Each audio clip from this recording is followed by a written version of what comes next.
Bueno, buenas tardes para todos. Mientras la gente se va terminando de conectar, vamos dándoles la bienvenida a todos los que nos acompañan el día de hoy, eh, con varias cositas. Bueno, primero quisiéramos agradecerles a todas las personas que hace un par de semanas respondieron la encuesta que hicimos. Pues también queremos que sepan que vamos a tener todas sus recomendaciones y todas sus opiniones muy en cuenta. Por ejemplo, en cuanto al canal de YouTube que muchos nos han estado preguntando, ya estamos subiendo nuestras charlas de forma periódica, entonces se están subiendo todos los domingos y cada semana pueden encontrar nuevos videos. Por supuesto, los invitamos a suscribirse al canal si así lo desean. Hoy el tema que nos van a exponer el día de hoy, María Daniela Saiz, nuestra directora de investigación, estudiante de 10º semestre, Nicolás Torres Arias, interno electivo, miembro de la Junta Directiva del Grupo de Interés, y Andrés Felipe Arbeláez, estudiante de 10º semestre, miembro de la Junta Directiva igualmente. El tema es herramientas diagnósticas en oncología. Además nos acompañan el día de hoy para esta presentación como invitados especiales la doctora María Mercedes Rodríguez, que ustedes ya tuvieron la oportunidad de conocer en la charla pasada, médica de la Universidad del Bosque, hemato-oncóloga de la Universidad Javeriana con experiencia laboral en la Fundación Santa Fe, la Liga Colombiana contra el Cáncer, el Hospital Federico Lleras y la Clínica Internacional de Alta Tecnología en Ibagué. Igualmente la doctora Mabel Borges, médica y patóloga clínica y anatómica de la Universidad Nacional, doctora en Ciencias Biomédicas de la Universidad del Tolima, docente del programa de medicina y doctorado en Ciencias Biomédicas. Y finalmente el doctor John Henry Barragán. Él es especialista en radiología e imágenes diagnósticas de la Fundación Universitaria de Ciencias de la Salud, con entrenamiento en radiología intervencionista y cirugía mínimamente invasiva de la Fundación DACIN en Buenos Aires, Argentina, jefe del servicio de radiología en la Clínica Internacional de Alta Tecnología en Ibagué, miembro de la Sociedad Colombiana de Radiología, la Sociedad Norteamericana de Radiología y la Sociedad Interamericana de Intervencionismo. Muchas gracias a ustedes, doctores, por su compañía y a nuestros expositores por lo que prepararon para hoy. No siendo más en cuanto a la presentación, damos inicio. Le doy la palabra a nuestros expositores. Muchas gracias. Entonces iniciamos. ¿Quieres pasar la diapositiva, por favor? Bueno, esta es la bibliografía que usamos para realizar esta exposición. Siguiente. En cuanto al contenido, inicialmente vamos a hablar de los paraclínicos, posteriormente a estos estudios por imágenes, biopsia, intervención de los invitados especiales y finalmente aclaración de dudas. En cuanto a las pruebas diagnósticas y para el abordaje del cáncer, los podemos subdividir de diversas maneras. Una de ellas es las imágenes, en las cuales encontramos radiografía, ecografía, mamografía, gammagrafía, TAC, resonancia, PET. También podemos ver que estos nos pueden ayudar los laboratorios, como en el caso del hemograma, el perfil hepático, reactantes de fase aguda, la lactato deshidrogenasa, marcadores tumorales séricos. En cuanto a procedimientos, contamos con gastroscopia, colonoscopia, broncoscopia, diversos tipos de biopsia que se pueden tomar y más adelante les iremos explicando. Y finalmente hay otros estudios como anatomía patológica, de inmunohistoquímica, estudios moleculares en el caso de nos sirven para características histopatológicas y citológicas y el perfil genómico. Vamos a iniciar con marcadores tumorales. Los marcadores tumorales son sustancias producidas por las células tumorales o por otras células del organismo en respuesta a su presencia. Generalmente son proteínas que pueden encontrarse en el tejido tumoral o en fluidos corporales como sangre, orina y líquidos biológicos, lo cual facilita su medición y seguimiento. Su utilidad clínica está limitada por una sensibilidad y especificidad insuficiente, ya que pueden ser negativos en personas con cáncer, principalmente en fases tempranas, y pueden elevarse en enfermedades no tumorales y procesos fisiológicos del organismo. Lo podemos dividir de diversas maneras. Una son las proteínas oncofetales y allí encontramos el antígeno carcinoma embrionario, que es posiblemente el marcador tumoral más estudiado y se utiliza principalmente en la clínica para el cáncer de colon y recto. Se trata de una proteína oncofetal que suele aparecer durante la vida fetal y puede encontrarse en concentraciones bajas en adultos sanos. A nivel estructural, se trata de una glucoproteína componente del glucocáliz que se localiza en la vertiente luminal de la membrana celular de las células intestinales y epiteliales normales. Aunque se ignora su función exacta, se ha demostrado que participa en la adhesión celular y puede inhibir la apoptosis inducida por la pérdida del anclaje. Dada su baja sensibilidad en las enfermedades precoz, solo se aumentan concentraciones en un 5 o un 40% de los pacientes con una enfermedad localizada. Y podemos ver que también puede dar falsos positivos en el caso de pacientes que fuman, en EPOC, en enfermedad hepática y en enfermedad crónica intestinal. La alfa-proteína también es un antígeno oncofetal que está constituido por un polipéptido de cadena única. Las concentraciones están elevadas en el feto y se reducen de forma abrupta tras el nacimiento, aumentando durante la gestación. Se sintetizan los hepatocitos y el tejido digestivo de origen endodérmico y tiene una sensibilidad estimada del 25 al 75% con una especificidad del 76 al 94% y un valor predictivo positivo del 9 al 50%. Sin embargo, la sensibilidad y la especificidad varían en función al punto de corte elegido. También contamos con diversos falsos positivos, como el caso de enfermedad hepática, ataxia telangiectasia y la tirosinemia hereditaria. Siguiente. Por otro lado, encontramos los antígenos tumorales, como el CA19-9, que es un antígeno de tipo carbohidrato que se utiliza mucho como marcador sérico para el cáncer de páncreas, pero su utilidad se limita principalmente a controlar la respuesta del tratamiento y no es útil como marcador diagnóstico. Se trata de una glucoproteína de tipo mucina que se expresa en las superficies de las células tumorales pancreáticas y se detecta inicialmente con anticuerpos monoclonales generados frente a las líneas celulares del cáncer de colon. Se expresa normalmente en el árbol biliar y por ende las enfermedades de vía biliar, tanto agudas como crónicas, pueden incrementar las concentraciones séricas de este marcador. La sensibilidad para el diagnóstico del carcinoma de páncreas oscila entre un 67 y un 92% y la especificidad va de un 68 a un 92%. El CA125 es un antígeno también de tipo carbohidrato sobre un antígeno de carcinoma de tipo glucoproteína. En adultos sanos se ha detectado mediante inmunohistoquímica en el epitelio de las trompas de falopio, en el endometrio y en el endocérvix. Sin embargo, no se expresa en el epitelio ovárico ni adulto ni fetal. Entonces, por ende, lo podemos ver elevado en cáncer de ovario y los falsos positivos pueden ser embarazo, endometriosis, en pacientes que tengan la menstruación y en enfermedad hepática. Finalmente, el carcinoma de mama, dada su alta especificidad para la detección de la masa tumoral del cáncer de mama, se ha relacionado su uso como marcador para la masa tumoral de dicha patología. La determinación sérica de este ha sido de utilidad para el tratamiento de la enfermedad diseminada, pero lo podemos encontrar elevado también en cáncer de ovario, en pulmón y en cáncer de próstata. En cuanto a las enzimas, encontramos el antígeno prostático específico, que es una proteasa de serina que se forma en el epitelio de la próstata y se secreta hacia los conductos prostáticos. Su función es diferir el gel que se forma del líquido seminal tras la eyaculación.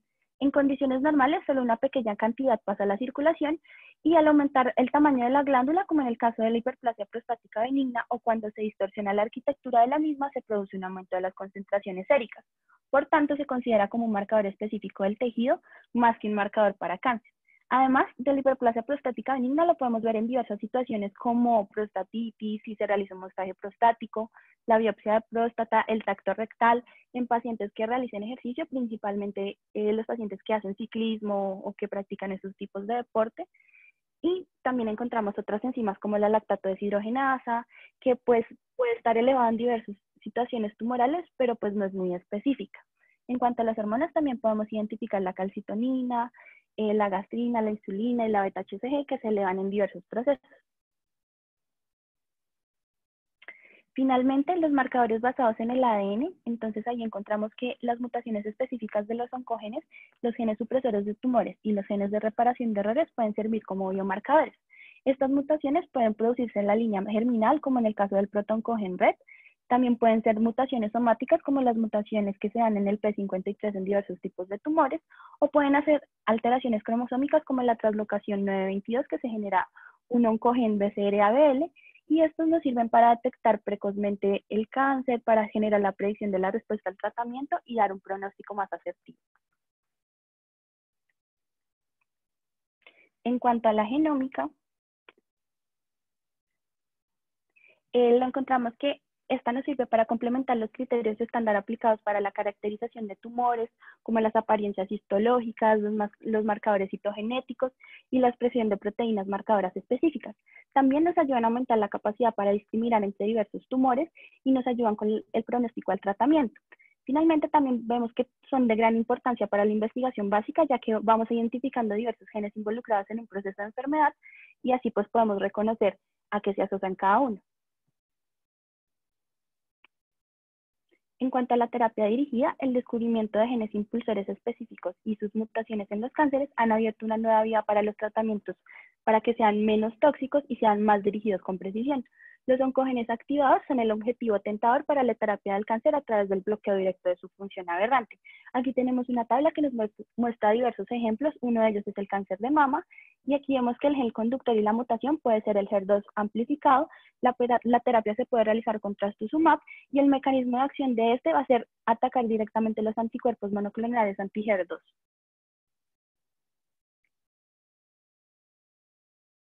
Listo.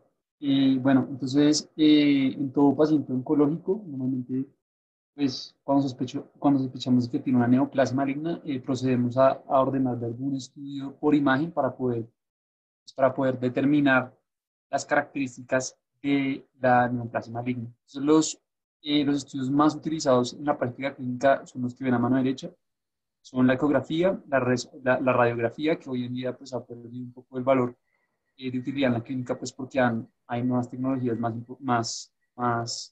que aportan más sobre la neoplasia, como la tomografía. También tenemos la tomografía computarizada, la resonancia magnética, el PET-CT, que es la tomografía por emisión de positrones con la tomografía computarizada, y la gammagrafía. Vamos a ver todos estos y vamos a ver básicamente pues, las indicaciones de todas las imágenes y pues cuál es su utilidad en la práctica clínica. Entonces, bueno, ¿cuál es la utilidad de las imágenes en el diagnóstico del cáncer? Las imágenes tienen un rol fundamental en la oncología actual, desde pacientes que se realizan screening para la detección de distintas neoplasias hasta pacientes con enfermedad avanzada. Básicamente, las imágenes tienen la importancia de que nos ayudan a hacer un diagnóstico presuntivo de la enfermedad, nos ayudan a caracterizar la lesión, nos ayudan cuando la caracterizamos podemos estadificar la lesión y podemos pues, hacer un pronóstico y también guiarnos hacia un tratamiento ideal. Entonces veamos cómo las cosas importantes que aportan las imágenes. Primero, el tamizaje, la detección. Segundo, la caracterización de la lesión, como les decía, entonces nos ayudan a saber qué tamaño tiene la lesión, qué tan grande es, dónde está localizada, si hay lesión, si hay, digamos, lesión local ahí mismo, o si por el contrario, pues la lesión ya se extendió a otros lados. Nos permiten estadificar la lesión tumoral, nos permiten saber, digamos, pues sí, lo mismo. También nos permiten planear tratamientos, digamos, nos permiten planear tratamientos como la radioterapia para saber dónde está el cáncer, dónde está la neoplasia, qué dosis darle y qué dosis darle a los órganos circundantes. También nos permiten darle saber información pronóstica sobre el tumor y pues para saber básicamente la evolución clínica que va a tener el paciente y pues para saber la esperanza de vida que tiene ese paciente. También nos ayudan a definir sitios de biopsia. Los dos estudios más importantes para hacer biopsias son la ecografía y la tomografía. También nos ayudan a determinar la respuesta al tratamiento, nos ayudan a reestadificar después del tratamiento y nos ayudan a determinar las toxicidades o complicaciones asociadas al tratamiento. Entonces, empezando por la ecografía o ultrasonografía es un examen barato y ampliamente disponible. Utiliza ondas acústicas de alta frecuencia para obtener una imagen, la cual debe ser interpretada por el operador para determinar qué tipo de alteración hay dentro del tejido a evaluar. Pues permite entender las características anatómicas y funcionales del tejido. Básicamente, pues al utilizar la ultrasonografía podemos definir si ese tejido, si ese neoplasia a la cual nos enfrentamos, digamos, es un tumor sólido o más bien es un tumor quístico. Y también nos permite evaluar cosas funcionales alrededor del tumor, como la vasculatura, nos permite evaluar vasos sanguíneos como la aorta, la vena cava, la vena porta hepática, la arteria hepática, todo esto.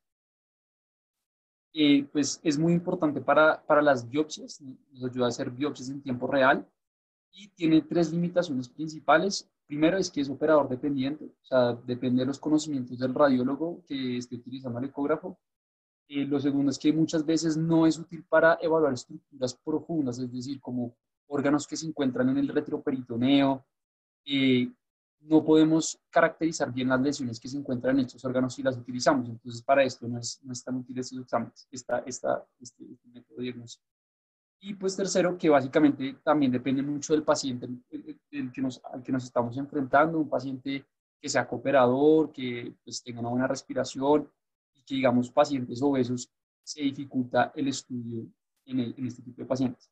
Los tejidos evaluados pues se pueden evaluar diferentes órganos, eh, el hígado, la vesícula biliar y cualquier órgano pélvico que se encuentre dentro de la pelvis, pero pues para efectos de tumores nos ayudan a evaluar más que todo, digamos, lesiones hepáticas y lesiones y pues cánceres en la vesícula biliar. Aquí abajo tenemos tres imágenes. En la primera imagen vemos un cáncer de la vesícula biliar que se extiende hasta el parénquima pancreático. La segunda imagen es una biopsia de un nódulo en el hígado. Y la tercera es básicamente lesiones metastásicas en el hígado. La radiografía tiene una utilidad ya que son baratas y están ampliamente disponibles. Pues aquí quería explicar un poquito cómo funcionan. Básicamente este rayo, este rayo emite emite unos electrones, los electrones chocan contra un ánodo y ahí se crea pues el rayo X. El rayo X choca con la estructura que estamos evaluando, en este caso pues la persona, y pues la persona va a tener unos tejidos que van a permitir el paso de ese rayo X o sea, que siga el paso de ese rayo X, y otros tejidos van a oponerse a ese rayo X. Esos tejidos se llaman, o sea, son los que atenúan el rayo X. Básicamente, estas sombras generadas se proyectan en un detector y este detector pues crea una imagen de luz que podemos verla digitalizada como normalmente las vemos en los computadores. Entonces, los objetos que se oponen y que atenúan el rayo X básicamente decimos que son radiopacos.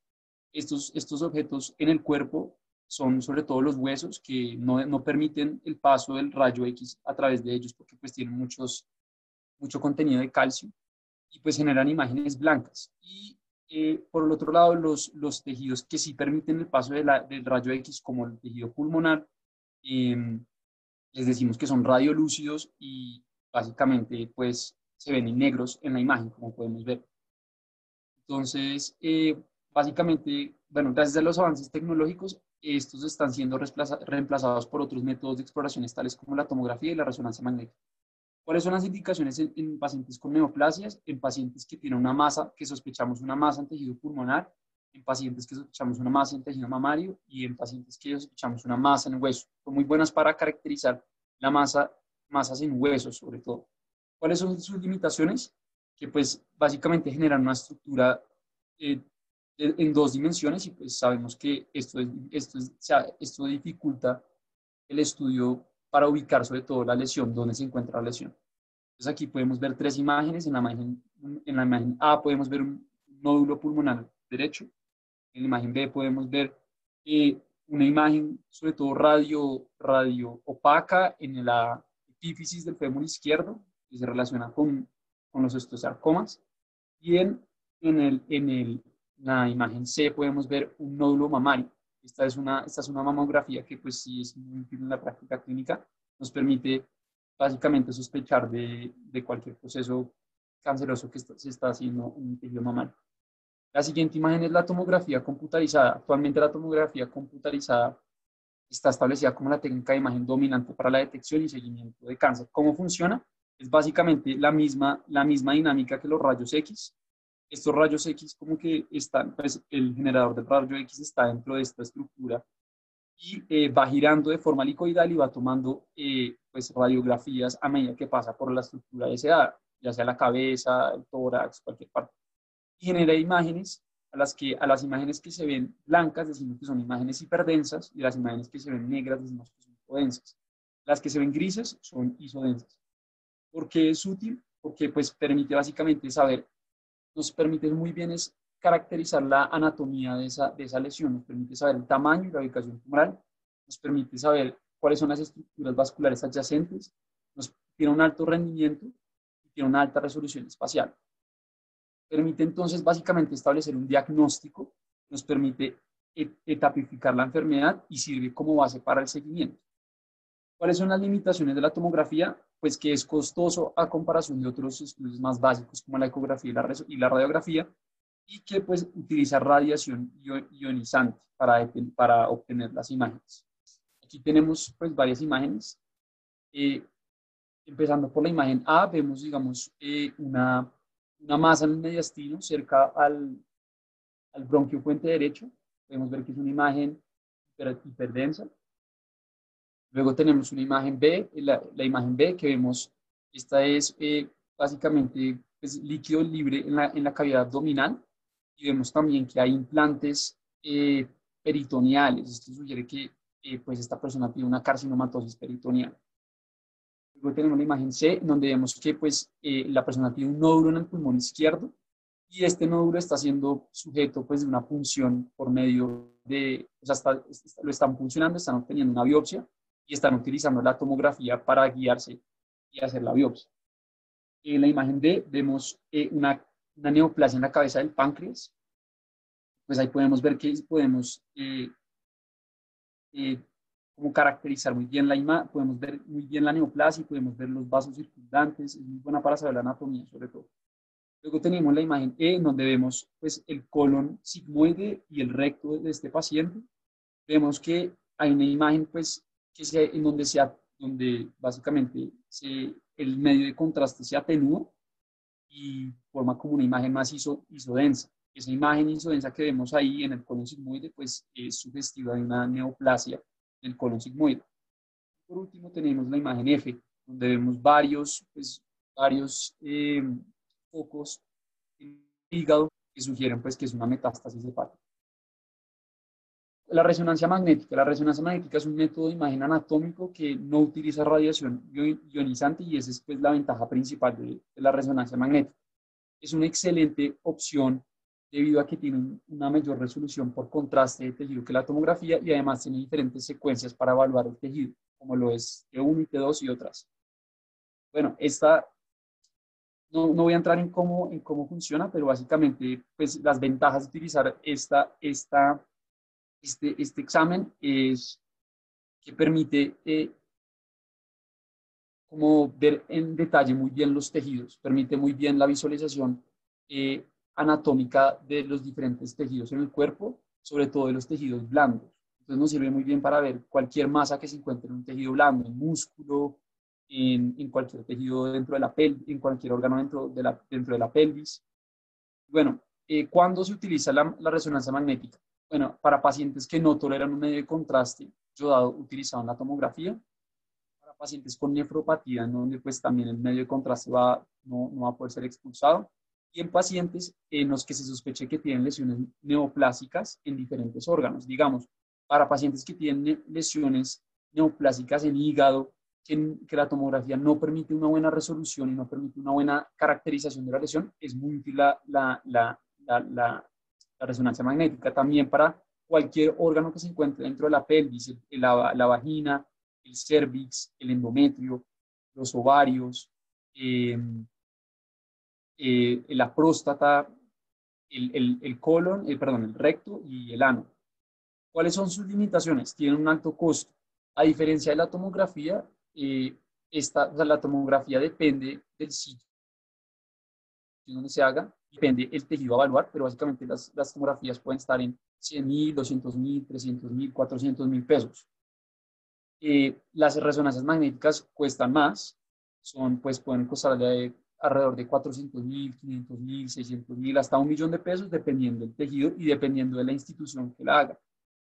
Entonces, pues, son más costosas que las tomografías, y otra de las limitaciones es que son estudios que requieren mucho más tiempo. Pueden durar hasta de 50 a 60 minutos o a veces más. Entonces, aquí vemos 4 imágenes. La imagen A, vemos una neoplasia que se ubica pues, en el miembro inferior derecho. que corresponde a un rhabdomyosarcoma. Vemos en la imagen B una neoplasia del antro maxilar y que se extiende hasta la cavidad nasal. En la imagen C vemos un cáncer de próstata. Observamos que, digamos, hay un nódulo hipointenso en la zona periférica lateral izquierda. Y en la imagen D vemos un cáncer de recto, que vemos pues que está comprometida la pared del recto y que tiene pues básicamente tiene extensión como a la grasa mesorrectal. La tomografía por emisión de positrones con tomografía computarizada. Entonces, este es un examen de medicina nuclear en donde se emplea la tomografía por emisión de positrones y la tomografía computarizada. Entonces, ¿cómo funciona? Básicamente son dos exámenes aparte, uno es el de medicina nuclear y otro es el de la tomografía computarizada.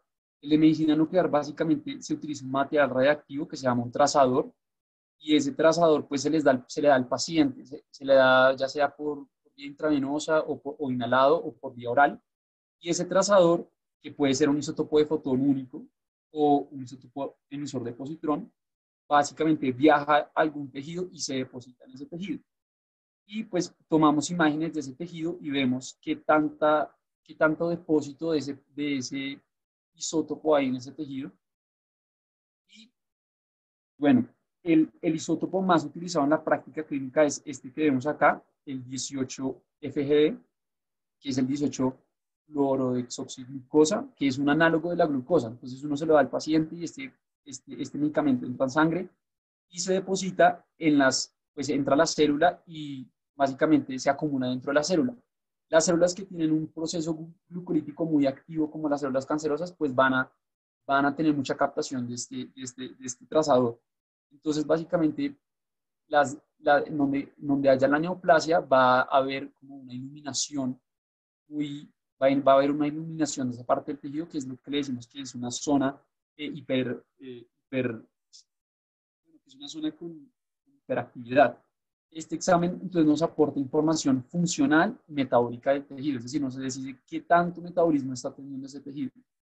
Este examen se combina con la tomografía computarizada que emplea radiación ionizante, como lo vimos anteriormente, y se hace básicamente para determinar el sitio en el que está la lesión. Entonces ya sabemos que hay un foco hipercaptante, pero no sabemos dónde, y pues utilizamos la tomografía para saber el sitio anatómico donde está esa lesión.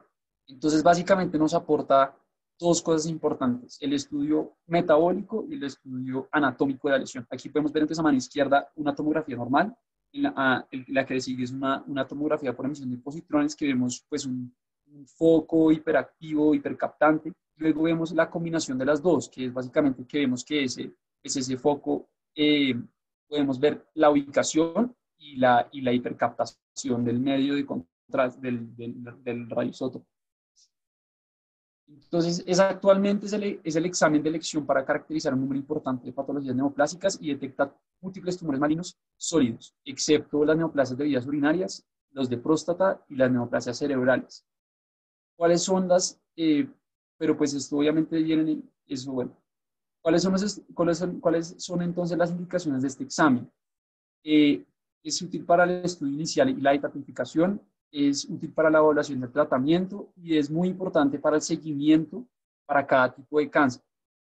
Nos sirve para seguir la enfermedad, los linfomas, los cánceres pulmonares, los cánceres mamarios, los melanomas y cánceres digestivos.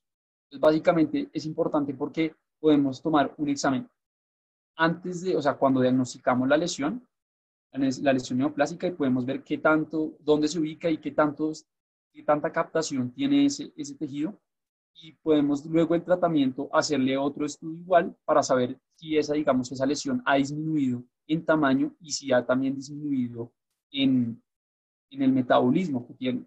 Obviamente las lesiones que vemos que son muy hipercaptantes, que tienen mucho metabolismo, son lesiones que están biológicamente más activas, son células que están biológicamente más activas y que representan un mayor peligro para el paciente, son más agresivos ese tipo de cánceres.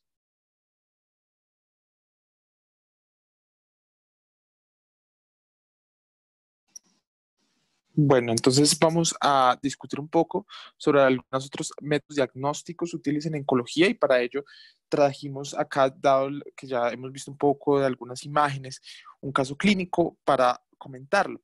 Un paciente de 51 años de edad sin antecedentes de importancia ingresa por dolor lumbar que inició hace 5 días tras levantar una bolsa con mercado. Es una paciente femenina.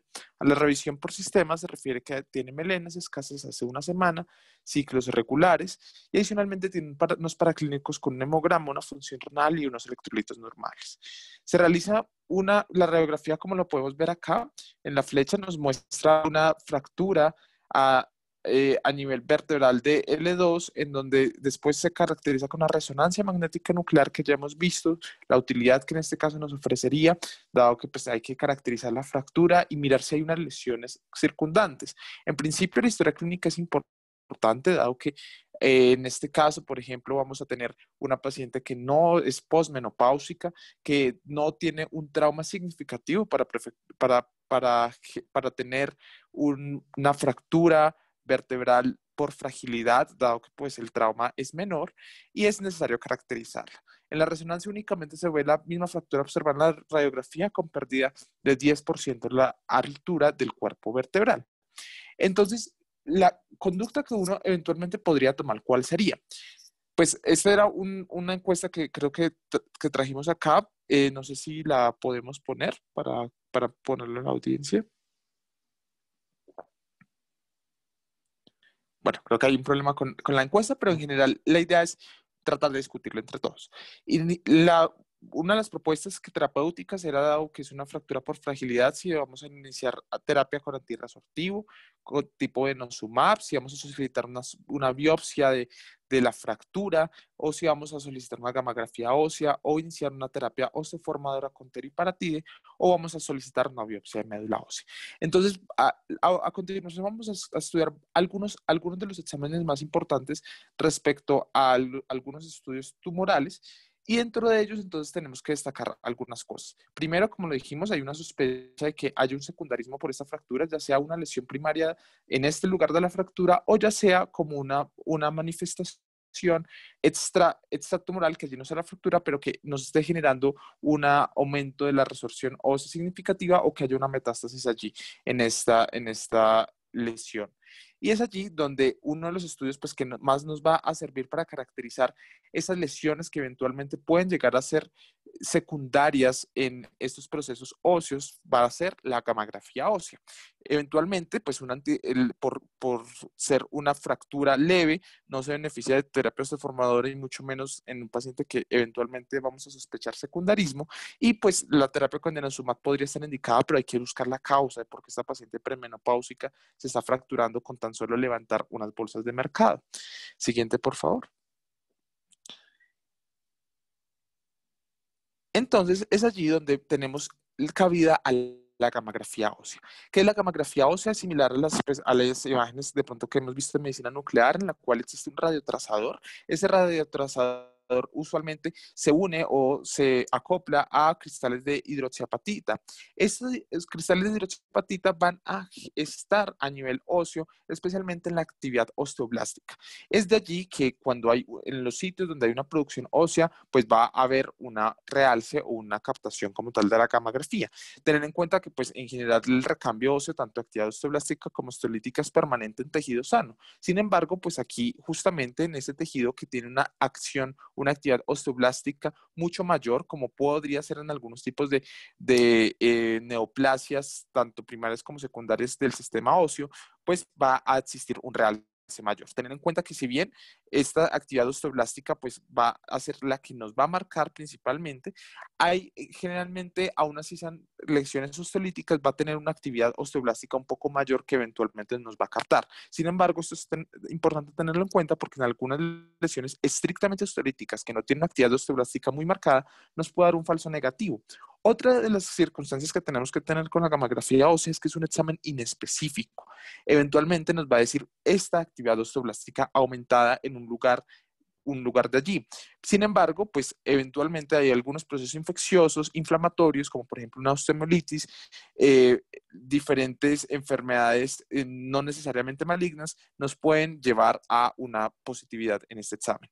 Las indicaciones entonces para hacerlo, para tomarlo, es en general unas lesiones múltiples o poliostóticas, o cuando se sospecha una metástasis ósea, un tumor primario o secundario del sistema musculoesquelético, especialmente pues óseo, tumores de tejidos blandos perilesionales, eventualmente también pues nos pueden marcar allí en la gamografía algunas enfermedades propias del sistema óseo, como la enfermedad de Payet, displasia fibrosa u otros tipos de neoplasias primarias del hueso.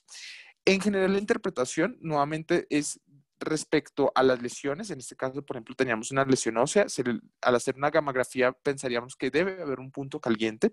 Justamente en esta paciente que teníamos en el caso, nos salió que en esta lesión vertebral, en esta fractura, había una hipercaptación del radioisótopo que nos habría pensar de que allí probablemente haya una lesión, ya sea primaria o secundaria, y amerita probablemente más estudios.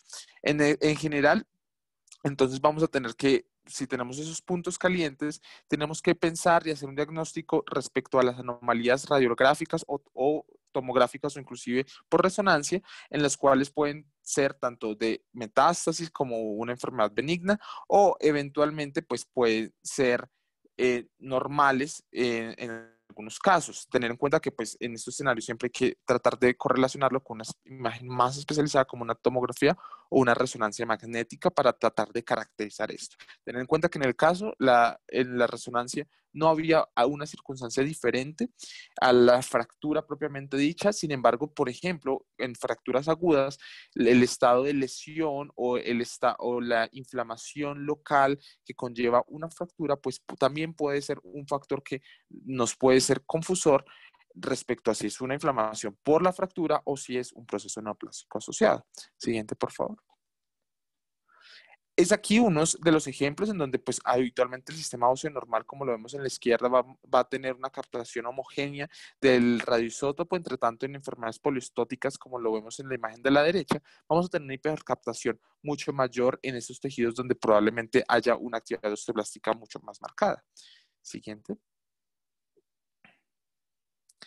Tener en cuenta que además de la gamografía ósea que se utiliza de forma muy importante, tenemos otras indicaciones o otros eventos gamográficos que utilizan radioisótopos similares, pero tratando de buscar la forma de que ese radioisótopo sea más fuertemente captado en otros tejidos. No necesariamente esto es para enfermedades neoplásicas. Caso eventual es el del nódulo tiroideo, en el cual vamos a tener que inclusive cuando existe un nódulo tiroideo con una TSH suprimida, habitualmente tenemos que pensar que haya un adenoma tóxico funcionante y tenemos que hacer una gamografía ósea en donde allí la captación de ese nódulo tiroideo, lo que también se llama nódulos calientes, no va a ser, de hecho, nos disminuye la probabilidad de que esto sea una neoplasia maligna, dado que usualmente en patología tiroidea o en enfermedad neoplásica tiroidea, las enfermedades malignas van a ser hipocaptantes, ya que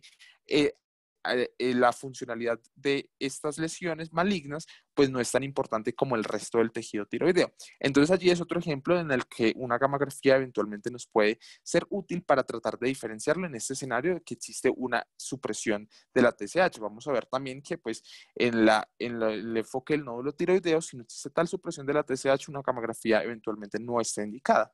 Entre tanto, en la paratiroides también tenemos el carcinoma paratiroideo, que es muy infrecuente.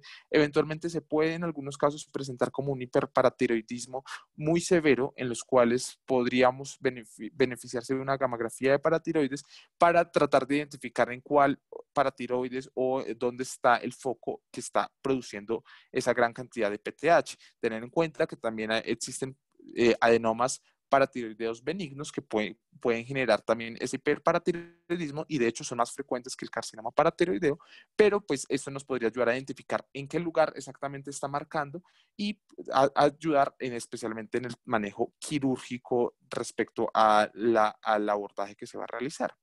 Siguiente, por favor.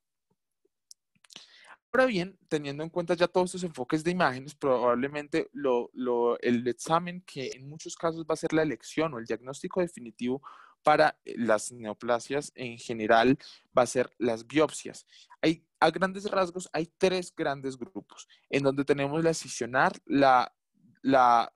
como tal, tenemos también otro tipo que van a ser las de aguja, que pueden ser con aguja fina o aguja gruesa, y también tenemos algunos otros tipos de evaluar celularidad con los frotis. La excisional, pues es el método quirúrgico en donde sacamos un espécimen del tejido en el cual se quiere explorar y mirar de forma con patología microscópica respecto a la posibilidad de que exista una malignidad.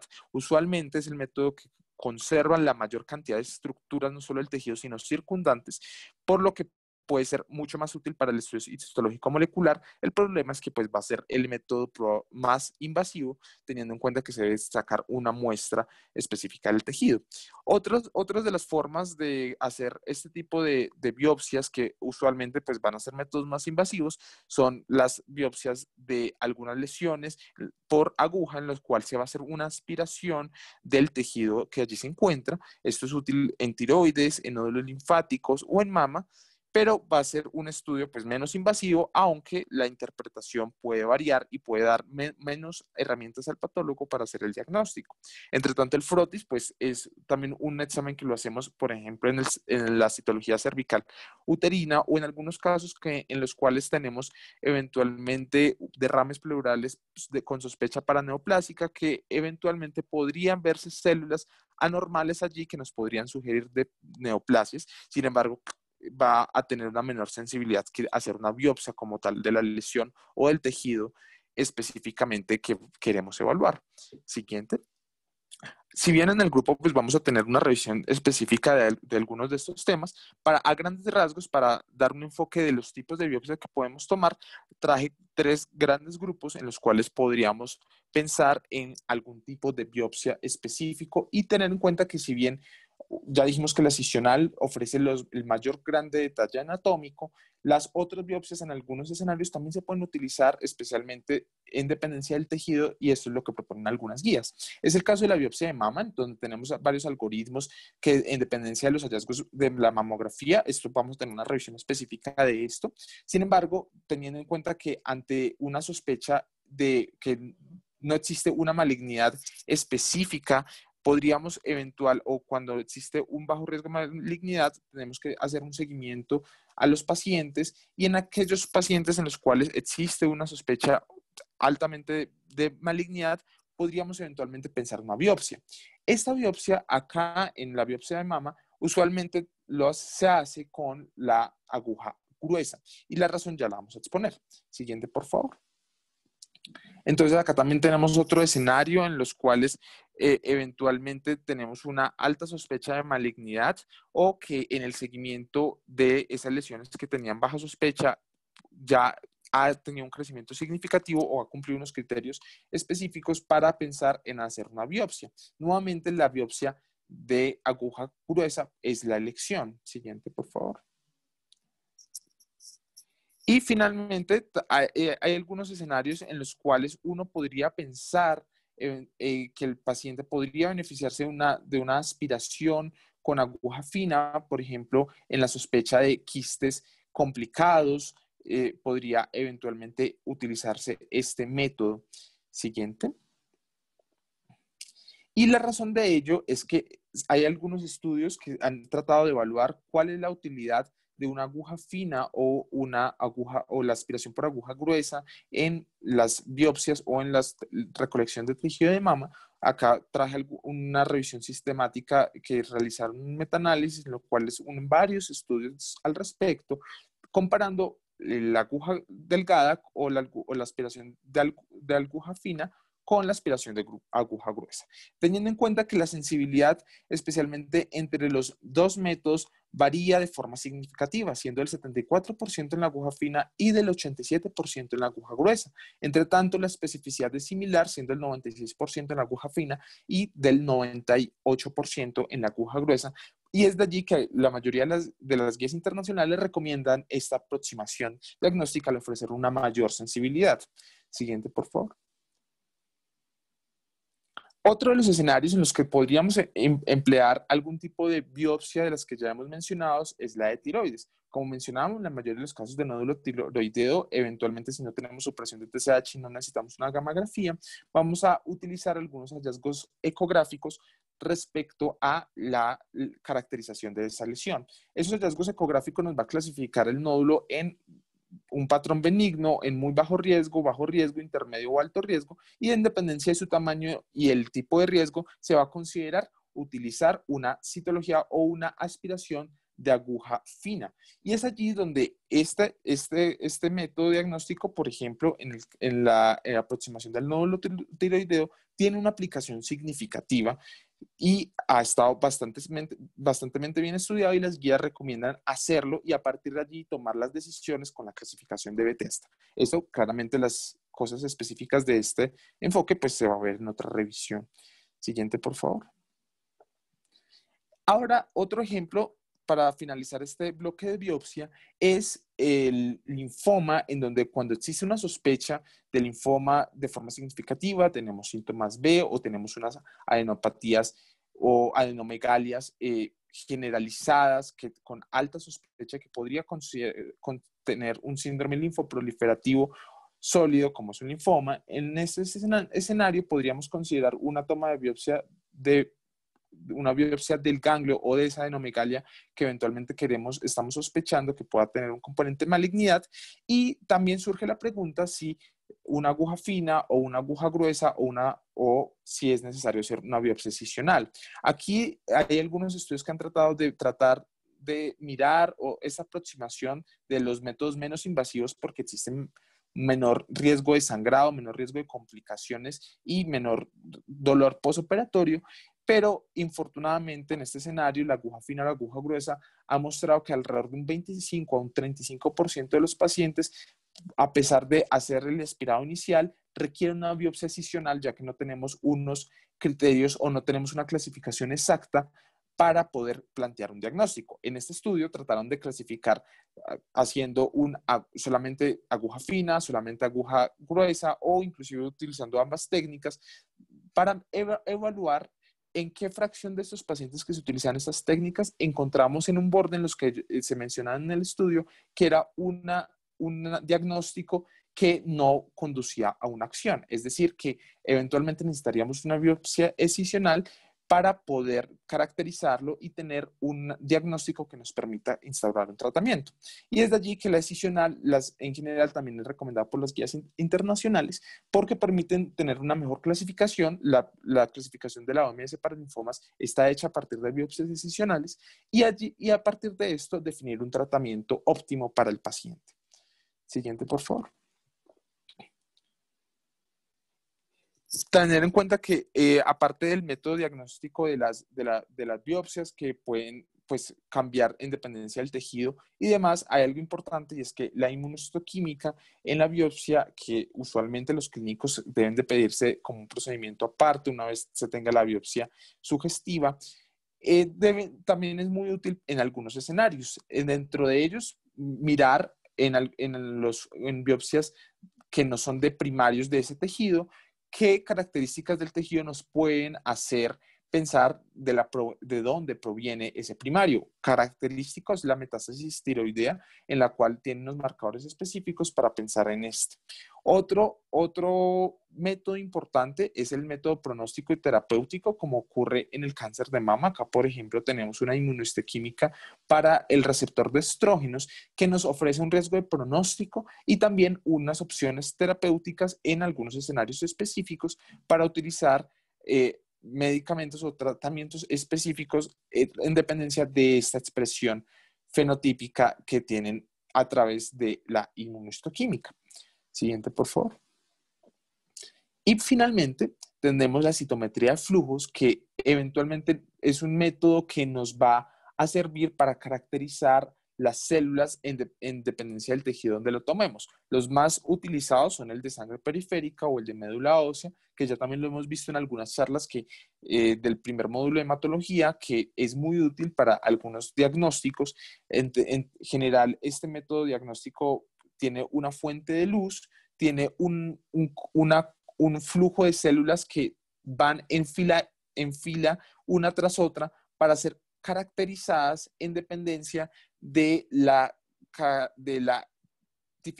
tipificación o de algunas características que va a medir ese citómetro de flujo, especialmente con algunos componentes o algunos trazadores que ya se han puesto en esa muestra. Eventualmente, entonces, lo que va a hacer es que esa relación de esa luz que le da la máquina y las características de si expresa o no expresa lo que queremos evaluar, nos va a emitir una señal y el aparato lo va a detectar y nos va a decir si está expresando o no está expresando lo que queremos ver. ¿Qué es lo que usualmente queremos ver? En la mayoría de los casos de las células, tanto pues del sistema inmune o del sistema hematopoyético, vamos a tener unos características como son los clústeres de diferenciación que van a ser muy útiles para identificar qué tipo de célula es. Uno de los métodos que no es un método en hematología, pero es algo importante para tener en cuenta, es la caracterización de CD4 en pacientes VIH positivos, en los cuales este clúster de diferenciación va a ser detectado por el aparato en dependencia de cuántos linfocitos CD4 van a existir en ese paciente. Entonces allí en la muestra o en el examen final, en este escenario nos podría detectar cuántas poblaciones linfocitarias expresan CD3, que eso lo expresan todos los linfocitos, y de esos también cuántos expresan CD4 para diferenciar el porcentaje o el número absoluto de esos linfocitos. Así como ocurren estos, hay otros diferentes clústeres de diferenciación que van a ser útiles para hacer diagnósticos hematológicos. Ya lo veíamos en el caso difícil de la semana pasada, que en el diagnóstico de una anemia plástica, si bien el diagnóstico es por biopsia de médula ósea, acá nos podría dar una impresión de que hay una disminución de líneas celulares disminuida. También en otras alteraciones no malignas, como va a ser algunas inmunodeficiencias celulares, podría ser también útil esta citometría. Siguiente, por favor. Hay diferentes indicaciones. Lo más importante es siempre tener una sospecha clínica en mente, hacer diagnósticos diferenciales, como ya lo hemos visto en las diferentes charlas de hematología que hemos visto. Algunas indicaciones generales van a ser los blastos en sangre periférica, que va a ser útiles para descartar o fenotipificar el tipo de leucemia que puede estar cursando el paciente. Cuando existe una leucocitosis mayor de 30.000 en donde no existe una causa, esas en general pueden ser algunas de las indicaciones mayores, pero en algún escenario clínico apropiado, si tenemos unos linfocitos mayor de 5.000 en ausencia de infección viral o asplenia, si tenemos linfocitos más de 4.000 por un mes sin una causa explicada, sin que esa linfocitosis, si existen citopenias también en el escenario clínico apropiado, el caso ejemplo era el caso difícil de anemia plástica, en donde tendríamos ya una pancitopenia, habíamos descartado causas inmunológicas, causas carenciales, que en ese escenario pues teníamos que irnos a la médula ósea para hacer el diagnóstico de la anemia plástica. Si existe hepatoesplenomegalia en el escenario apropiado de una sospecha de una enfermedad hematológica, y linfadenopatías también en el escenario apropiado, que sospechemos un síndrome linfoproliferativo en general. Siguiente. Listo, creo que ya hemos terminado. Damos paso a nuestros invitados para todos los aportes que quieran hacernos a la charla.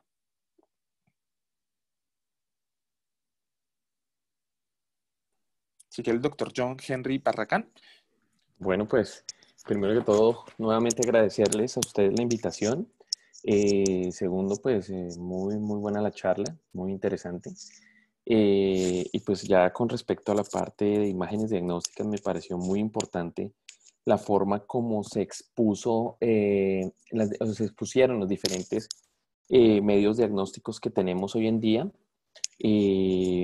Quisiera pues de pronto como complementar ese listado grueso que expuso Andrés, y porque por ejemplo tenemos también las biopsias por estereotaxia que hacen parte de la mamografía, y la mamografía pues es muy importante en la detección del cáncer de seno. Vamos de la mano la ecografía de seno con la mamografía, y también la biopsia por estereotaxia, que es realizada con equipos de mamografía de última generación, con bandejas especiales de estereotaxia precisamente, en los cuales pues realizamos algunas biopsias de lesiones específicas, microcalcificaciones que no se ven en el ultrasonido, porque Andrés habló pues de las biopsias por ultrasonido, pero entonces la mamografía también es muy importante para este tipo de biopsias con respecto al cáncer de seno. Es importante que todos también sepan y tengan en cuenta pues todas las modalidades diagnósticas, porque pues hoy en día no en todos los sitios donde uno va a trabajar o cuando sale de la universidad pues va a encontrar todas las modalidades diagnósticas de las cuales se dispone. Es un amplio portafolio, pero sí es importante saber que existen los rayos X, para qué sirven los rayos X, la ecografía, las indicaciones, la mamografía, y que hay una modalidad que no se tocó o no se nombró, que es la fluoroscopia. La fluoroscopia pues hoy en día está un poco en desuso con la entrada de los tomógrafos multicorte, pero en algunos sitios en los cuales no se tiene acceso a dichas tecnologías, la fluoroscopia juega un papel importante con algunos estudios con medio de contraste varitado, como son el colon por enema o las vías digestivas en algunos pacientes para realizar algún diagnóstico pues de cáncer o de esófago, de estómago o de cáncer de colon. También me pareció muy bueno el caso que expusieron. Hoy en día nosotros, aparte de la gamografía, también contamos con la densitometría ósea, que pues es una técnica muy sencilla, con unos equipos muy sencillos también, no disponibles en todos lados, pero que también nos ayudan muchísimo a evaluar el grado de osteopenia que tienen los pacientes. Y pues no, básicamente, la parte de las biopsias percutáneas me parece supremamente pues importante pues que sepan que existen las biopsias percutáneas tanto por ecografía como por TAC, como por mamografía, y hoy en día en algunos sitios también biopsias por resonancia de algunas lesiones de seno. Eh, Estas biopsias son el pan de cada día. Las biopsias hablaron de las lesiones de tiroides, las lesiones de seno. Diariamente, nosotros en nuestra clínica aquí en Ibagué hacemos alrededor de unas 5 o 6 biopsias, bien sea de seno o de tiroides o de ganglios. Y pues dependiendo de los estudios previos que se tengan, uno define qué tipo de biopsia se va a realizar, bien sea con aguja fina o con aguja truco, pero esto no lo define las características que tengan la lesión. Como bien se explicó en los algoritmos, las lesiones quísticas generalmente pues se les hace con aguja fina, un backup, una aguja de 21 Gauge, y los Trucut generalmente se hacen con aguja 14. La diferencia entre estas dos es que la aguja Trucut nos da una mayor cantidad de tejido para que los doctores de patología puedan revisar, pues, tengan una mayor cantidad de muestra, y pues se hacen bajo guía ecográfica realizada por radiólogos entrenados que tengan experiencia en intervencionismo por imágenes. Y no sé si ustedes también tengan alguna pregunta que les pueda resolver.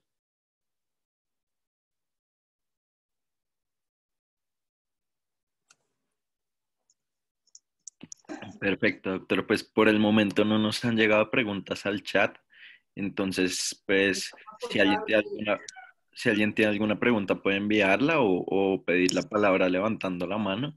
Pues mientras tanto, escuchamos a las doctoras si alguna quiere hacer algún comentario o aporte. Yo quería comentarles el uso de la endosonografía en la parte endoscópica, que también desafortunadamente hay tumores que nosotros con el radiólogo intervencionista, por ejemplo en la parte de páncreas y vía biliar o de pronto la estadificación de los cánceres de recto, se requiere de este instrumento para determinar la profundidad, por ejemplo en el recto, para mirar entonces los conglomerados ganglionarios o la profundidad a nivel de la grasa y de la parte de la serosa de los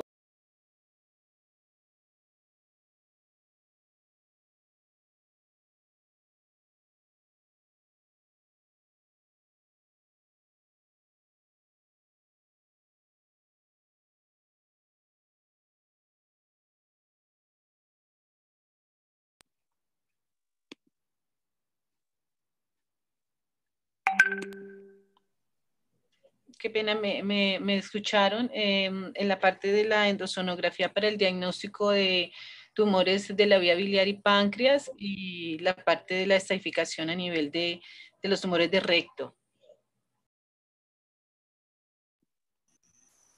Sí, doctora, se le cortó en un momento, pero si quiere, si nos puede repetir, le agradeceríamos. Es que en la parte digestiva también utilizamos la parte de endoscopias y colonoscopias y dentro de eso está la parte de las endosonografías. Ahí nos ayuda, ya que hay tumores, por ejemplo, en la parte pancreática que imagenología o el paciente no puede tener una cirugía diagnóstica o laparoscópica o abierta para el diagnóstico histológico de masas pancreáticas o de vía biliar, nos ayuda mucho este método. Además de la endosonografía para hacer estadificación en la parte, por ejemplo, del esófago y del recto. Así el especialista en cirugía puede tener una mayor rectitud en su diagnóstico de estadificación para definir un manejo en el quirúrgico previo a de pronto otro tratamiento oncológico.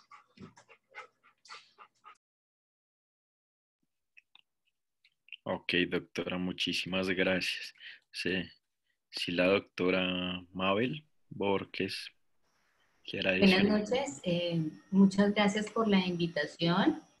Muy interesante la exposición que acaban de realizar, muy completa, muy clara para mí, que pues obviamente soy patóloga. Quisiera hacer digamos que unas cosas puntuales acerca de la exposición que acaban de realizar. Tal vez nosotros los patólogos hacemos una clasificación un poco diferente del tipo de biopsias y las dividimos más bien en dos grandes grupos, básicamente con un énfasis clínico, no patológico, y las dividimos en líquidas y sólidas, para nosotros sencillo, ¿cierto? Las líquidas las dividimos en dos, que son los ACAP, las aspiraciones, y los líquidos de cualquier superficie corporal. Creo que esta clasificación es más clínica debido a que en general los líquidos no sirven para hacer inmunohistoquímica. En general. Todos los días nosotros encontramos que los clínicos solicitan inmunohistoquímica en líquidos y en general no se puede realizar. Y la razón no es terquedad, la razón es una. La cantidad de células que hay en un líquido pues está dispersa en todo el líquido y por lo tanto no tiene arquitectura y no tiene densidad celular para poder realizarla. Hay una excepción a la regla y la excepción a la regla es si logramos ultracentrifugar ese líquido y convertir las células en un botón que tenga aproximadamente 10.000 o hasta 100.000 células. En ese caso sí podemos hacer inmunohistoquímica, pero en la generalidad no es posible.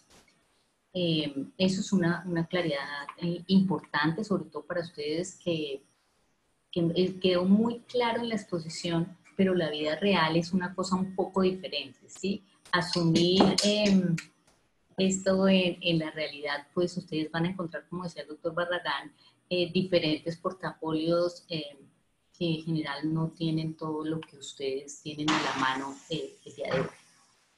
Las otras biopsias que son las sólidas, tal vez yo haría una claridad no en dos, sino en tres tipos de biopsia. La biopsia con aguja gruesa, el throughput que nos conocemos, la biopsia incisional también y la biopsia excisional. ¿Cuál es la diferencia entre la biopsia incisional y la excisional? Es muy importante, sobre todo para los médicos generales y clínicos como ustedes. Todas las biopsias excisionales son para reportes de márgenes, si los márgenes laterales y profundos están o no comprometidos por la lesión. Entonces es supremamente importante que ustedes como médicos tratantes o médicos que toman el tipo de biopsia que sea, informen qué tipo de biopsia están enviando. Porque los patólogos en realidad no tenemos bolitas de cristal, no adivinamos nada. Nosotros simplemente hacemos un diagnóstico basado en una historia que ustedes nos envían y en los datos y la información que ustedes envían de su paciente. Entonces, con muchísima frecuencia, los médicos se enojan porque no se reportaron los márgenes. Y veo que el problema está desde esta parte inicial, porque la diferencia entre una biopsia incisional y una biopsia excisional es muy grande. No por el tamaño de la lesión, sino porque en una se reportan los márgenes y en la otra no se reportan los márgenes. ¿Sí? Generalmente las muestras sólidas, throughput, incisional, excisional, son aptas para la inmunistoquímica. Entonces voy a saltarme un poquito los linfomas y vamos a ir a la inmunistoquímica. La inmunistoquímica no solamente se usa para hacer diagnósticos, ¿sí? Diagnósticos, como ustedes los dijeron, en las dos condiciones más frecuentes donde se realiza la inmunistoquímica es en aquellos tumores indiferenciados que no podemos identificar por morfología qué tipo de célula tumoral es, o en los metastásicos, ¿sí? Esas son las dos más frecuentes. Pero cada vez con mayor frecuencia se realiza inmunistoquímica con el fin de determinar, ejemplo, síndromes con agregación familiar. Ejemplo, en carcinoma de colon hereditario, el síndrome de Lynch, hay que especificar si el paciente tiene pérdida en los mismas reper, en esa expresión proteica por inmunistoquímica, para no tener que irnos a pruebas moleculares complejas y muchísimo más costosas en los pacientes. ¿Sí? Aparte de las pronósticas, de las terapéuticas, estas aplicaciones de la inmunistoquímica son supremamente importantes, como ustedes lo dijeron. Pero ustedes expusieron eso perfecto, muy claro. Pero quiero irme para una parte más importante de la inmunistoquímica, y es la fase preanalítica, muchachos. La fase preanalítica es todo lo que le compete al médico general, al estudiante, al interno, para que se pueda hacer inmunistoquímica, es decir, antes que le llegue al patógeno.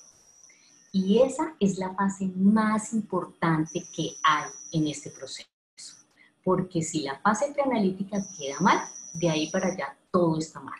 Y la inmunistoquímica tiene unos requerimientos muy claros, ¿sí? El primer requerimiento es el tipo de formol que ustedes usan. Si ustedes usan un formol que no es tamponado, definitivamente los marcadores de superficie se van a perder y la inmunistoquímica va a dar negativa, no porque el tumor sea negativo, sino porque la fase preanalítica no fue la adecuada. La primera es que los hospitales generalmente compran el formol más barato, no lo tamponan, los tampones son muy costosos y pues no alcanza el dinero, entonces no los compran y eso definitivamente va a afectar nuestro resultado. En segunda instancia es el tiempo que dejamos el tejido en formol. Entonces hay una norma clara. Depende del tamaño, pues hay un tiempo en el cual nosotros debemos dejar las biopsias. Y en general son 2 a 4 horas.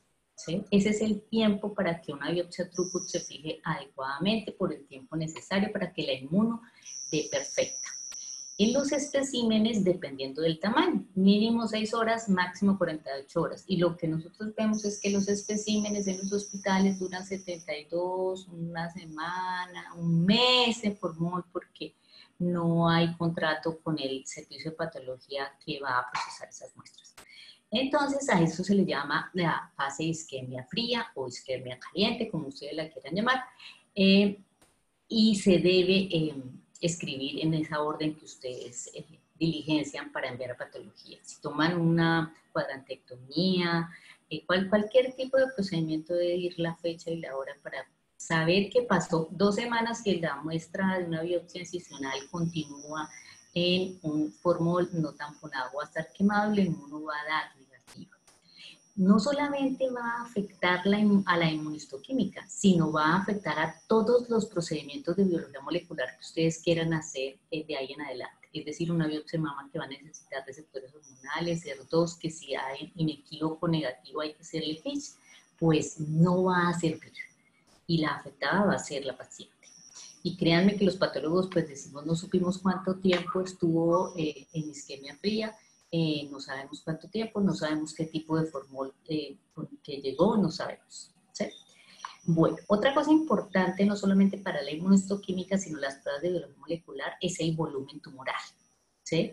El volumen tumoral para estudios de biología molecular y para inmunohistoquímica en muchos casos debe ser 25 milímetros cuadrados, es decir, la biopsia debe ser al menos de 5 milímetros. ¿Por qué? Porque en cada corte nosotros nos vamos a llevar de 5 a 7 micras y así si tengo que hacer 12 marcadores, entonces ya no tengo tejido. Entonces por eso es ideal hacer biopsias incisionales grandes. Entonces aquí me voy a devolver porque aquí quiero puntualizar lo que dijeron del linfoma. El linfoma, la regla general es que tomemos un ganglio. ¿Sí? Cada vez más nosotros vemos que realizan biopsia con aguja gruesa a ganglios. Entonces, no es porque la inmuno no sirva en el ganglio de biopsia Throughput. Lo que pasa es que los linfomas de bajo grado necesitan tener la arquitectura ganglionar, porque ustedes saben que hay zonas del ganglio que son B, otras que son T. Sí, en esas zonas, los linfomas de bajo grado, debo saber de dónde estoy viendo el fragmento de ganglio. Si yo tengo una biopsia Throughput, pues no estoy viendo la arquitectura ganglionar. Entonces, por eso es que se recomienda que cuando tengan el diagnóstico de un linfoma, que probablemente es aquellos linfomas de bajo grado, es mejor realizar una excisión del ganglio y no realizar una biopsia con aguja Throughput. Listo. Finalmente, para la citometría de flujo, no solamente se puede hacer en tumores líquidos, es decir, síndromes linfoproliferativos o tumores hematolinfoides. También se puede hacer citometría de flujo en tumores sólidos. La única condición es que el tumor sólido debe convertirse en una cosa líquida y eso es muy fácil, solución salina, Vortex y se volvió cualquier tumor líquido. Básicamente miramos al microscopio que las células estén separadas unas de otras, que no haya grumos, que esos grumos no midan más de 20 micras para que no vayan a tapar el tubo del citómetro y de resto se puede manejar igual que un tumor hematolinfoide. Creo que eso es lo más importante. Muchísimas gracias. Si tienen dudas al final, con mucho gusto. Gracias. Bueno, doctores, muchísimas gracias a los tres y también a la doctora Mabel por todas estas importantes aclaraciones.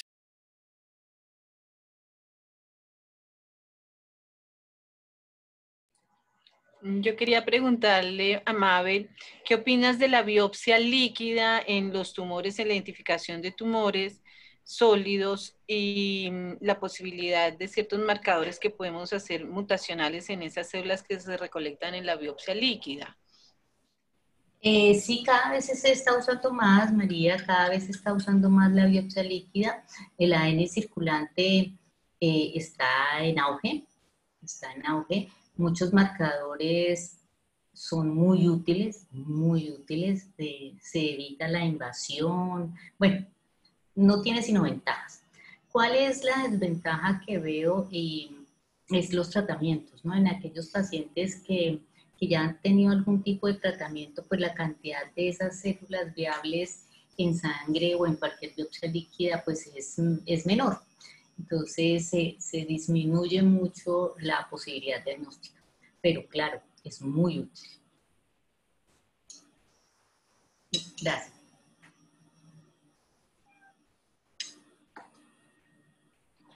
Listo, muchas gracias, doctoras. Pues hasta el momento no hemos recibido ninguna pregunta. Al parecer todo quedó muy claro después de la presentación y pues sus intervenciones. Entonces, pues nada, yo creo que con esto vamos finalizando. Agradecerle a nuestros expositores del día de hoy, Daniela, Andrés Felipe y Nicolás, y por supuesto a ustedes tres por acompañarnos. Y bueno, muchas gracias a todos, que tengan buena noche. Bueno, buenas noches. Muchas gracias por la invitación nuevamente. Muchas gracias por la invitación. Muchas gracias, doctores. Que estén muy bien, hasta luego. Bueno, hasta luego. Chao. Feliz noche. Chao, chao.